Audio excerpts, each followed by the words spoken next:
So since they say ladies and gentlemen, I'm going to walk around and start with the lady in white. Good afternoon to you. I'm called Patience Nekesa.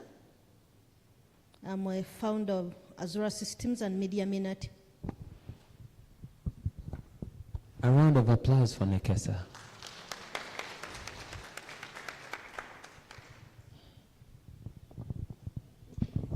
Good afternoon, everyone. I am Imokol Faith Ruth, and I am a web developer. Wow. Founders, web developers. Good afternoon, everyone. Yeah, so my full name is David Melbourne Wampamba. I am David, or Mel. Yeah, this you asked. Anyway, I'm just a software development coach. Good afternoon, everyone. I am Dumba Stephen, a teacher by profession and a jack of many trades. And finally, the moderator for this panel discussion. Good afternoon, everyone. My name is Joan Logose, and just like Mr. Dumba, I'm a jack of all trades. Many times people ask, and I fail to describe what I do because I do web design, I do business analysis, I do product management. Some of those terms at this level, you've probably not met them, but as you grow older, you'll meet some of these terms in your, if you choose to take ICT, as a career, you'll meet some of these terms. So I do just about everything in web design, digital transformation, all that. So I'm a jack of all trades. Yeah. Wow, a round of applause for John. I think the terminology you're looking for this level is I do everything. Yes, I do everything. I have always been telling people, Kasa, what do you do? I do everything. In Uganda, you actually have to do everything to survive. Yeah. So, allow me hand you over to the panel. Enjoy the session. Have a good time. Okay, I'll say good afternoon again. Good afternoon. Okay, so yesterday evening I was having a conversation with Andrew. I wonder where he is, Andrew Keddy. Yeah, he's right there. And he was telling me, John, you know, when we were leaving university, when we were getting into these things, we did not get the opportunity that some of these students got. Our schools did not take us to such functions, such events. Whatever we learned, the little we learned at school, we used that. Some of the skills we got as self-taught. We didn't have an expert panel like this coming to share their journey in what we are doing. So before we start doing whatever we are, I'd like to commend all of you who have made it here today. There are thousands of schools in Uganda, but you're here. And in a special way, I would like to thank all the teachers who invested their time to bring students here, who decided that their students should get into web design, WordPress, and I would like to ask all the teachers to stand up. If you're a teacher and you came here with your students, please stand up. I'd like to see all the teachers who came with their students. Teachers, I know there is many of you here. Can we clap for them? Okay, my teachers never did any of this, so teachers hold us a special place in my heart, but we never had any of this. So I'll get into the first questions today because I know some of the stories for our panelists, how they got into web design, web development. Some of them got into it by accident.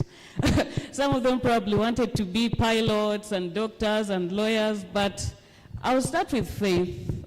You said you're a web developer. How did you even get into this? Thank you very much, Joan. Yeah. Starting off, I had no idea as a child what anything to do with web development or even computing was. I wanted to be an engineer. Specifically, I wanted to do civil engineering. But as we were applying for university, making our university applications, unfortunately, my points didn't make it for me. So we had to look for other options, and we're trying to find something that was closer to what I wanted to do. So all I wanted was something that had engineering in it. So we ended up applying, and we come on a course which was computer science. And surely it's maybe something that's new to many of us, but it's a course relating to IT and software engineering. So I applied for that, and I got a place for it at Makerere. I did the course, and it started my journey into web development. So after campus, I started pursuing a career in web development. Yeah. David, your story is a very interesting one. You're self-taught, and you speak about it a lot. What did you want to become, and why did you divert from what you originally wanted to become to web development?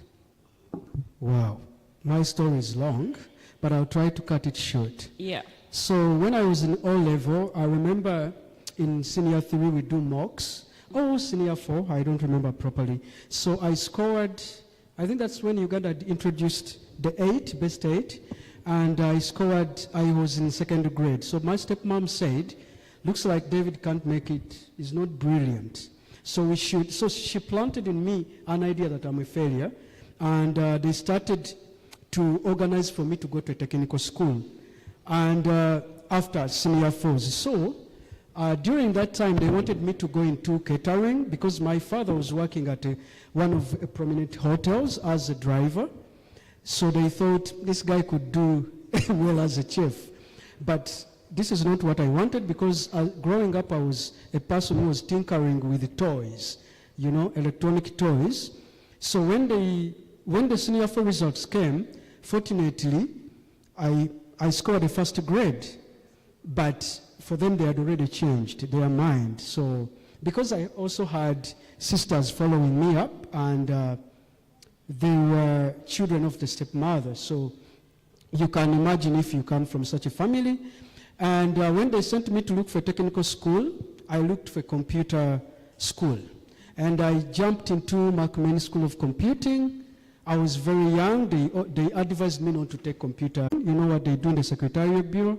After a few months, I got into an internet cafe where I was working as a computer technician, and this exposed me to a lot, and that's where I discovered PHP. So I started teaching myself PHP, HTML, JavaScript, so on and so forth. So right now, I'm a software development coach, because when I was in cafe, I was working close to a university called Kampala International University, and students there could come to me for help. They have projects to build, but they don't know, they don't have the practical knowledge. So I thought being a trainer would be better, because I was also gifted in explaining and breaking out things. And later I started a company called Able State Creatives Limited, which helps people like you to get jobs and to practice, because many of you, when you go to university, you don't get the best places to practice. And when you want to work, Faith would be my witness, the interview you are exposed to is quite overwhelming. So I would like to stop there. Thank you very much for the question. Okay, so Stephen, you've had so many terms here, PHP and scary words, and some of the students might not even understand this, or even some of the teachers. There are even some web designers who do not know PHP. And me. Yeah, so with all these scary words in the industry, weren't you scared?